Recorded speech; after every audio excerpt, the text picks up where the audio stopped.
नमस्कार दोस्तों, कैसे हैं आप लोग। उम्मीद करती हूँ आप लोग स्वस्थ होंगे, मस्त होंगे और व्यस्त होंगे।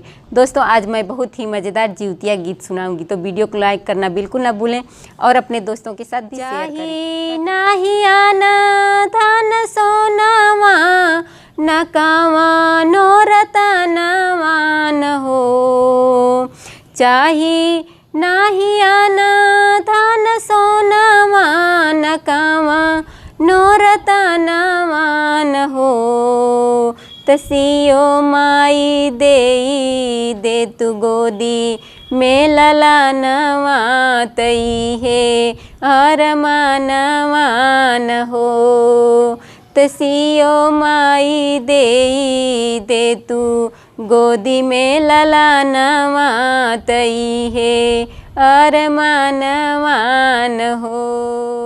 पड़ल बझिनिया के नामवा, पड़ल बझिनिया के नामवा, तकवा ने करनवा न हो, तसियो माई दे तू गोदी में ललनवा तई है अरमानवा न हो, तसियो माई दे तू गोदी में ललनवा तई है अरमानवा न हो।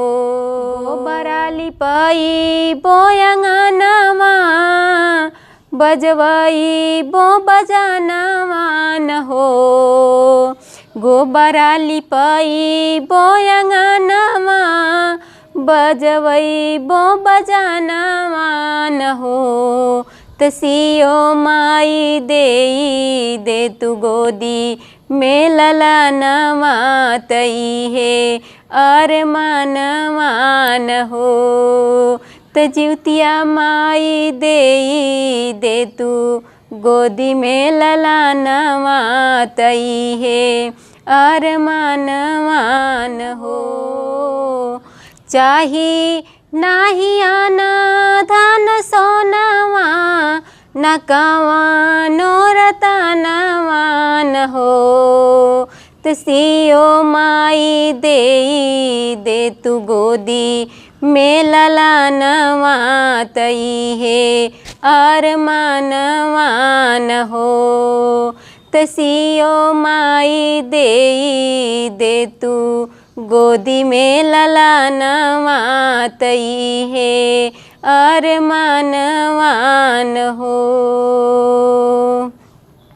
पड़ल बझिनिया के नामवा, पड़ल बझिनिया के नामवा, तकवा ने करनवा न हो, सियो माई दे तू गोदी में ललनवा तई है अरमानवा न हो, तसियो माई दे तू गोदी में ललनवा तई है अरमानवा न हो।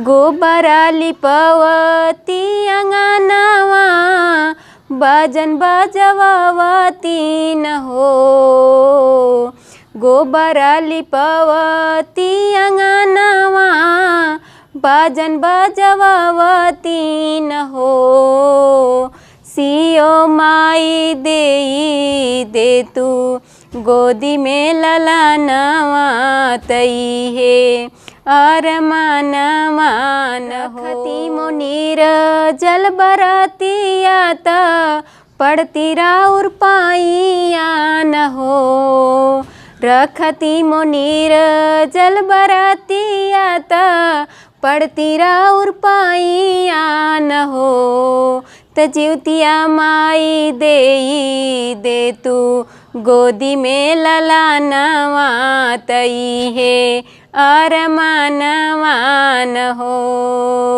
तजिवतिया माई दे तू गोदी में ललनवा तई है अरमानवा न हो।